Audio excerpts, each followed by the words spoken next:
ಅವರು, ಅನೀಸ್ ಬಸಾರ್ ಅವರು, ಬಸವರಾಜಗೌಡ ಗಣೇಕಲ್ ಅವರು ಎಲ್ಲರ ನೇತೃತ್ವದಲ್ಲಿ ಇವತ್ತು ಅಮರೇನ್ ನಾಡಗೌಡರು ಅವರು ಇವರೆಲ್ಲರ ನೇತೃತ್ವದಲ್ಲಿ ಇವತ್ತು ಈ ದೇಶ ಮೊನ್ನೆ ನಡೆದಿರ್ತಕ್ಕಂಥ ಕಾಶ್ಮೀರದ ಪಹಲ್ಗಾಮ್ ಭಯೋತ್ಪಾದಕರ ದಾಳಿ ಹಾಗೂ 28 ಜನ ಅಮಾಯಕ ಪ್ರವಾಸಿಗರ ಸ್ಮರಣಾರ್ಥ ಇವರು ತಾಲೂಕಾ ಕಾಂಗ್ರೆಸ್ ವತಿಯಿಂದ ಮುಂಬದಿಯ ಮೆರವಣಿಗೆಯನ್ನು ಮಾಡೋದ್ರ ಮೂಲಕ ಅವರ ಆತ್ಮಕ್ಕೆ ಶಕ್ತಿಯನ್ನು ಕೋರುವುದರ ಜೊತೆಗೆ ಇವತ್ತು ಈ ದೇಶದಲ್ಲಿ ಆರ್ಟಿಕಲ್ 370 ಬಂದ ಮೇಲೆ ಇವತ್ತು ಕಾಶ್ಮೀರದ ಚುನಾವಣೆಗಳಾಯ್ತು ಮತ್ತು ದೇಶದಲ್ಲಿ ನಾನು ಕೊಡ್ತೀನಿ ಯಾರಿಗೆ ಎಲ್ಲಾರ್ದವ್ರಿಗೆ ಕೊಡು ಯಾರೆಲ್ಲ ಹೊತ್ತಾಗಿ ಬಂದವ್ರಿಗೆ ಇದರ ಜೊತೆಗೆ ನಾವೆಲ್ಲರೂ ಕೂಡ ಭಾರತೀಯರು ರಕ್ಷಣೆಯಾಗಬೇಕು, ಎಲ್ಲರಿಗೆ ಸಂರಕ್ಷಣೆ ಸಿಗಬೇಕು. ಪ್ರಜಾಸತ್ತಾತ್ಮಕವಾಗಿ ಎಲ್ಲರಿಗೂ ಕೂಡ ಏನು ಕಾಶ್ಮೀರದಲ್ಲಿರ್ತಕ್ಕಂಥ ಜನ ಅತ್ಯಂತ ನಮ್ರತೆಯಿಂದ ಸಹಜವಾಗಿ ತಿರುಗಾಡುವಂಗ ಸಹಜವಾಗಿ ವ್ಯಾಪಾರ ವಹಿವಾಟುಗಳು ನಾಗರಿಕರಿಗೆ ಸಿಗಬೇಕನ್ನೋದು ಕೂಡ ನಮ್ಮೆಲ್ಲರ ಆಶಯ ಆಗಿದೆ. ಇವತ್ತು ನಾವೆಲ್ಲರೂ ಕೂಡ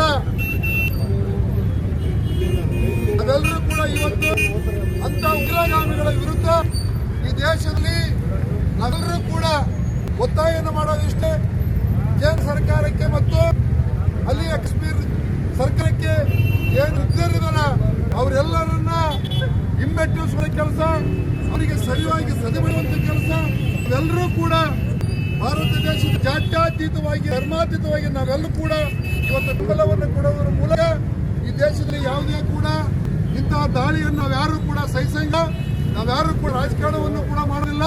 ಇಲ್ಲಿ ಆಗಿರತಕ್ಕಂಥ ದಾಳಿ ಇವತ್ತು ಅಮಾಯಕರ ಮರಣವನ್ನು ನಾವೆಲ್ಲರೂ ಕೂಡ ಇವತ್ತು ಸ್ಮರಣಾರ್ಥ ಮೌನ ಮೆರವಣಿಗೆ ಮಾಡುವ ಮೂಲಕ ಅವರ ಆತ್ಮಕ್ಕೆ ನಾವೆಲ್ಲರೂ ಕೂಡ ಶಾಂತಿಯನ್ನ ಕೋರ್ತೇವೆ.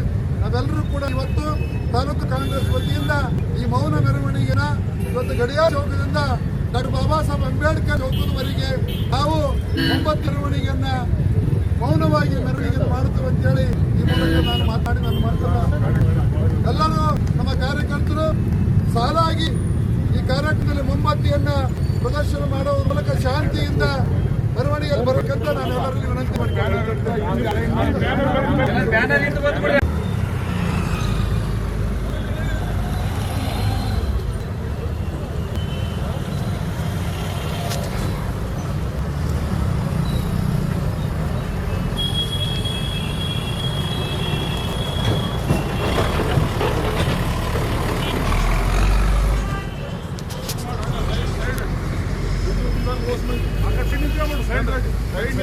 ಅದು ನಾಟಿ ಬರುತ್ತೆ, ಅದು ಒಟ್ಟು ಬರುತ್ತಾ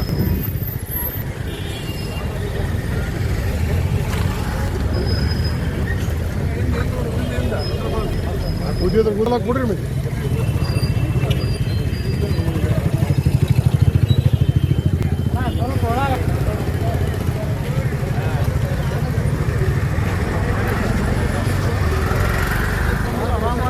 ಆಯ್ತು.